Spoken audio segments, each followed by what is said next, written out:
Action ও সামাজিকধর্মী গল্প নিয়ে নির্মিত সিনেমা অফিসারের প্রিমিয়ার শো অনুষ্ঠিত হলো, যেখানে এক ছাদের নিচে অংশ নেন সিনেমায় অভিনীত শিল্পী আর সংশ্লিষ্ট কলাকুশলীরা।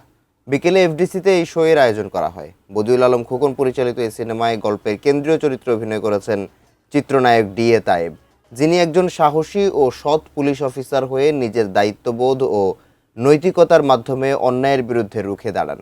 তার বিপরীতে বড় পর্দায় হাজির হয়েছেন চিত্রনায়িকা মাহিয়া মাহি। সিনেমার চিত্রনাট্য লিখেছেন দেবাশিস সরকার, চিত্রগ্রহণ করেছেন আসাদুজ্জামান মজনু। সিনেমায় তায়েব মাহি ছাড়াও আরও অভিনয় করেছেন খলনায়ক মিশা সওদাগর, দীপা খন্দকার, ইফতি জয়রাজ, সুমন মাহমুদ সহ আরও অনেকে।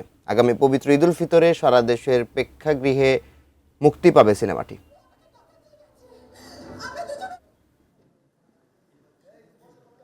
সিনেমাটা একদম আমাদের দেশের গল্প, কোনো কপি নয়, একদম মৌলিক গল্প এবং পুলিশের একটা পুলিশ অফিসারের তার ফ্যামিলি ক্রাইসিস, তার পলিটিক্যাল ক্রাইসিস, তার জবের ক্রাইসিস নিয়ে আসলে এই মুভিটা হয়েছে।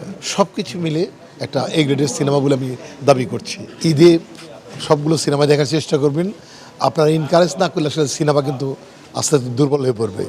তাকে বাঁচাতে হলে সিনেমা দেখতে হবে এবং সঠিক কথা বলতে হবে, যেটা ভালো ভালো বলতে হবে, যেটা মন্দ মন্দ বলতে হবে।